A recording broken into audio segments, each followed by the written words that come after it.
Hi guys, welcome back to another video. Today we're going to be sketching the Orphan of Kos from the game BloodBorne. I encourage you to pick up your pencil and draw something as well. Let me know in the comments any characters from games, movies, what have you, that you'd like to see drawn in the future. Alright, so first I'm starting off here by highlighting his brow. I always think the brow is a really good place to start, the brow and the nose. The drawing is really small, so it's going to be hard to extract a lot of detail out of some of his features. He's just kind of going to look like an old, sickly man, even though he's a child. His mouth isn't really shaped up by lips or anything. He kind of has more of a just bare teeth approach. As I go along the side of his forehead there, I'm trying to just add in wrinkles and make it look like he's going to be aged. To do this drawing, I'm first going to probably mostly keep to just adding in pencil strokes in the directions I need them to go to create forms. The smaller the drawing, the less I focus on really precise details, and I just try and make sure my tone is correct and that I can lay some details in certain spots that are helpful. So even right here as I'm doing the arm and shoulder, I'm just trying to, the strokes I'm putting down with a heavier hand, I'm counting on to take the shape of most of the detail. BloodBorne is one of my favorite games of all time. I can remember seeing the PlayStation preview for it more than a decade ago. I got a PlayStation 4 around launch, and it came with Assassin's Creed Black Flag, and I didn't really like it too much. I thought it was okay, but I'm not huge on Assassin's Creed. And there wasn't really a whole lot of games around launch that were very good for PlayStation 4. So I waited basically a whole year and then picked up BloodBorne. Based on what I'd seen in the preview, I was really excited. I just wanted a kind of gory action horror game. I had no idea about From Software as a company. I had played Armored Core a lot when I was younger, but I had no knowledge there was a connection there. When I first played BloodBorne, I did not understand its mechanics. I thought when I was quick-stepping, I was actually dodging the attack. So I reasoned I always had to backstep to dodge or avoid being struck. When I died, would fight my way through every horde and ambush again and again and again. And I died again and again and again, and I got really frustrated.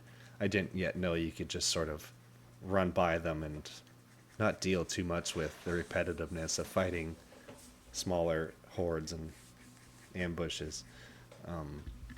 And so somewhere around the Forbidden Woods, my first playthrough came to an end. I shelved the game, and I didn't really pick it up for some 2 years until I once again found myself with nothing to play. The orphan has a pretty elongated torso, and he's very gaunt. He's not doing well. His mother had long passed, and he's just been stuck inside her body, and so he's pretty emaciated. He mostly has rib cage. At least that's the most prominent feature. There's flesh between each rib, but as far as what actually sticks out the most, it is not the flesh, it is the bone. So I've tried to really highlight that idea just in the beginning with my pencil strokes. I'm working down the far side arm here and just trying to keep in mind how I'd give it structure. I'm going to highlight this wrist bone, which he kind of has a double jointed wrist thing look going on here. Yeah, overall, when I was describing him to my girlfriend, I felt a little self-conscious talking about some of his character design, just based on how grotesque the sound of it is. But you don't really get that feeling when you're playing the game. You feel more sad for him, until, of course, you have to fight him a bunch. Anyways, I finally came back to BloodBorne, like I said, a couple years after I had bought the game, maybe around 2017. And for whatever reason, when I came back to it, the game clicked for me. I understood the game, the mechanics. I now knew that dodging wasn't a dodge, it was an invulnerability window. And so I became fascinated by it. It quickly moved up in my heart as one of my favorite games. I became fascinated with the level design, how it all interconnected and locked back in with each other, and how shortcuts worked. The art direction, everything about the game. I still think it's From Software's highest achievement as far as art direction goes. It's also cohesive and streamlined. But the game as a whole just sort of clicked for me, and I knew I was playing a horror game. I wasn't really aware yet, as no player is, that they're playing a cosmic horror sort of masterpiece until you get to Bergenworth and Rom. And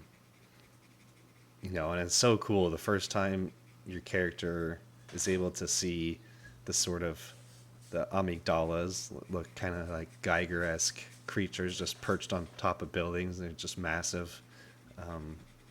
I was just blown away. I realized that was what had grabbed me out in the church graveyard and lifted me up.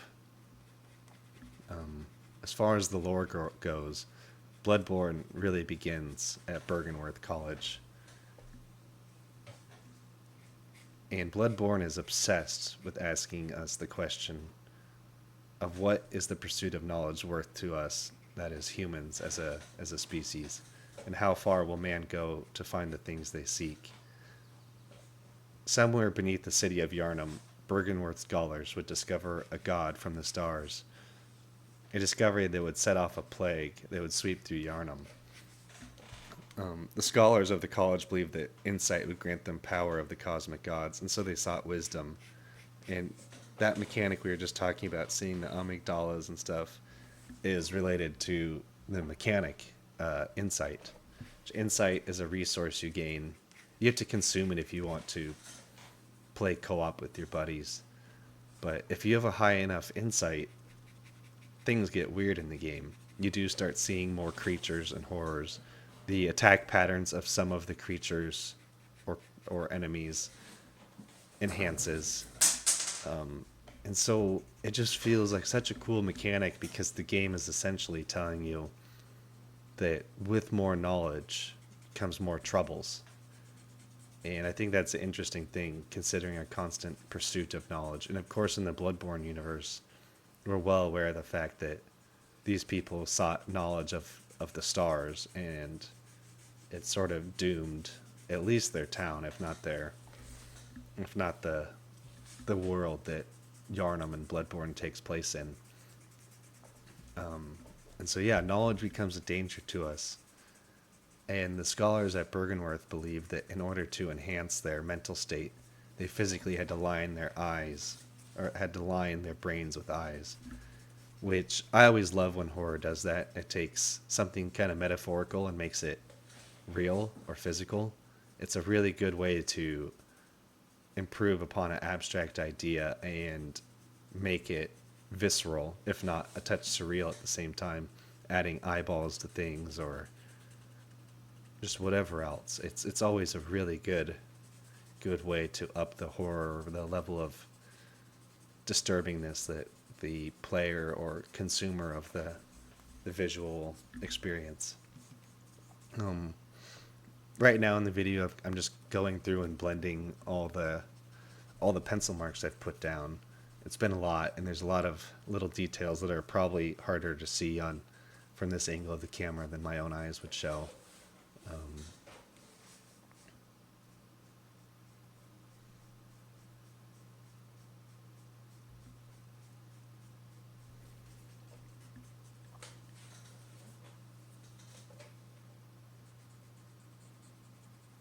Right now I'm working on the cheekbone, which the cheekbone was always my favorite part of a face to shade and work on. I feel like if you can nail a cheekbone, you can really just set the face as a whole. Now, in contradiction to Bergenworth and the college and the BloodBorne universe, there's the church. Whereas Bergenworth sought to gain the power of the gods through wisdom, the church thought that using the old blood from the ancient god found in the dungeon would enhance humanity, would lift them to a new level. They used it as medicine, and for a time, that blood administration did work until it no longer did. And all of a sudden, a great plague blossomed in the city of Yarnum, and men and women and children started turning into beasts. And that's really the premise that all the previews and gameplay trailers gave us in the beginning, was that this was a game very squarely rooted in gothic horror and kind of a wolfman sort of terror, that you'd fight werewolves and other beasts, but fairly mainline stuff. And so, yeah, there's that contradiction or that revelation that happens as soon as you get to Bergenworth. That is just so fascinating, especially the first time. I wish I could just experience that part again and again and again, but unfortunately you can't. Now, to handle this plague that had developed in Yarnum, a group was assembled called the Hunters, and basically just a group of killers that went around hunting beasts. And the first hunter was Gehrman, and his first student was Maria, and she was his most skilled pupil. Together they cleaved their way through Yarnum and just covered it in blood. They were unrelenting in their cleansing of the city and very skilled at what they were doing, but treading that line of humanity and maybe joy or pleasure that they took in being good at their craft.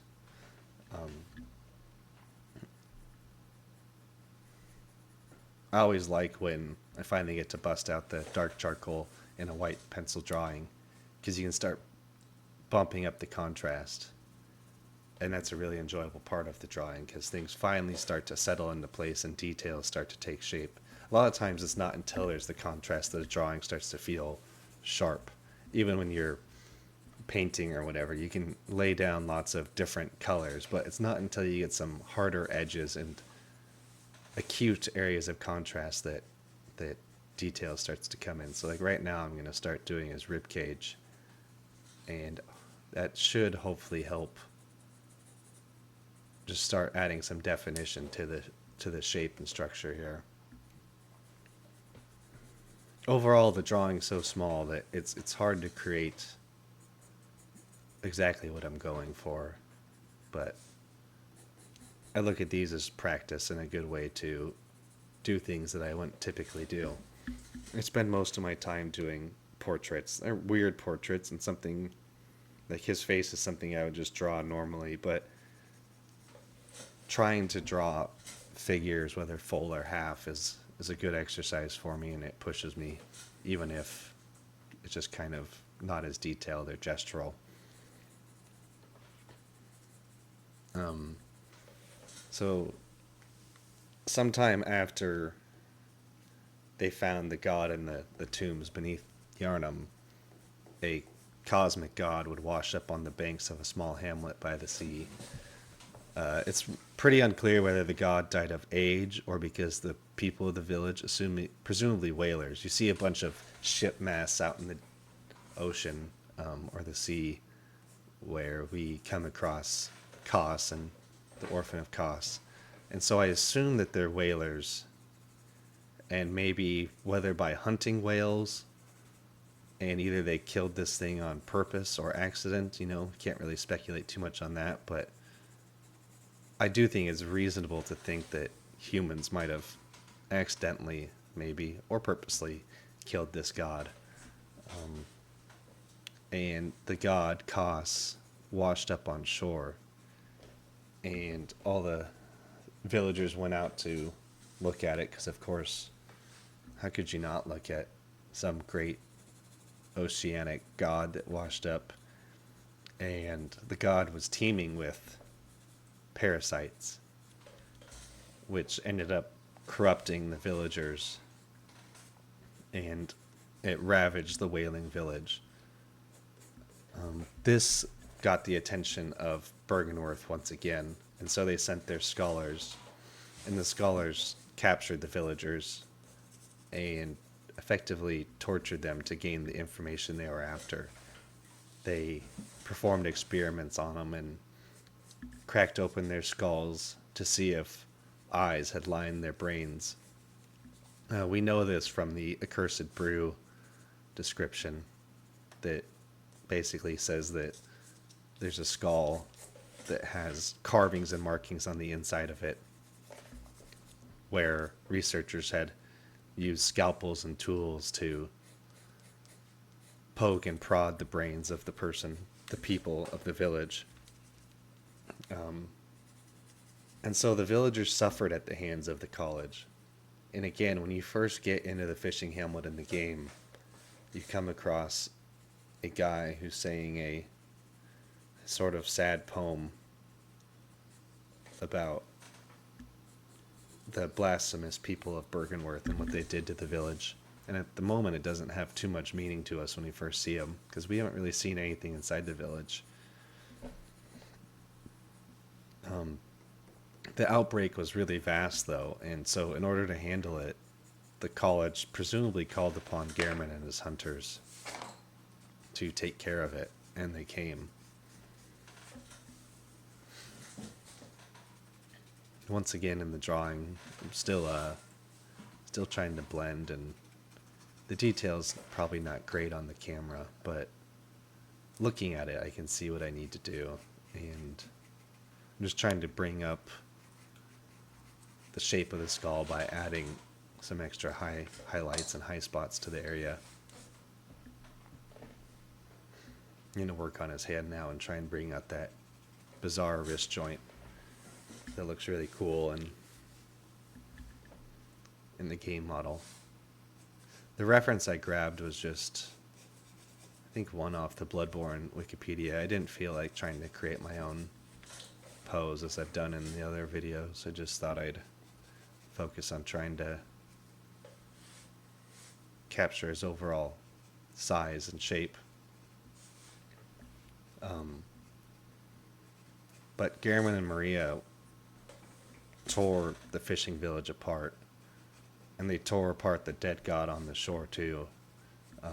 They claimed the corpse of the mother and child and would later experiment on it. I'm assuming Gehrman was after the umbilical cords, much like the hunter is. The umbilical cords are sort of the key to actual ascension. It's not eyes or anything else. It's about getting your hands on umbilical cords and eating them. And so I don't know if Gehrman ate them or not, but he was at least trying to gather them. He was on to the idea.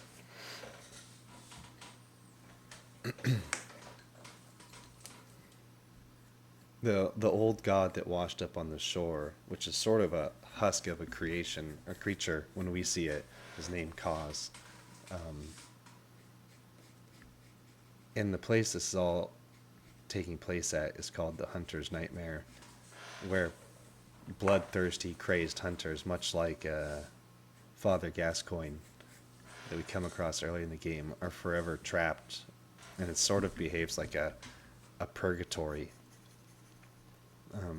To get to the fishing hamlet, we have to go through Maria in the astral clock tower. And she says to us as we approach her that a corpse should be left well alone. And we assume, as she sits there with her head bowed and blood sort of pooling on the floor, that she's referring to herself. But she's instead referencing the depravities her and Gehrman committed on the old god of Kos and in the people of the fishing hamlet. At the back of the Hunter's Nightmare, the deepest part of it, she protects the part that sort of wanted to be forgotten and that no one was supposed to see. After we fight her and kill her, we are granted access to the fishing hamlet. And we walk through like a little portal or hole in the astral clock tower. And we come out there and we're just kind of walking through the water when that guy approaches us, that fish-kin sort of creature that is talking to us about the curse that's on this place. And again, at the time we know very little of it. And since we're not really much better than Gurman or Maria, we slash our way through the village and kill most everything. In one of the wells, we find Maria's sword that she had discarded, her twin sword, really, and called Rikuyo.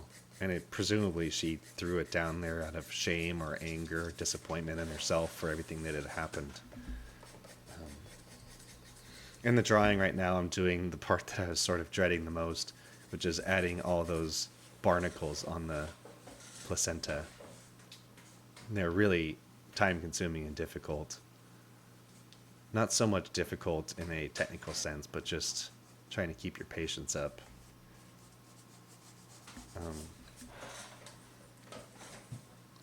So, upon reaching the shore, after we cut our way through the village, we see the ethereal form of the desiccated corpse of Kos.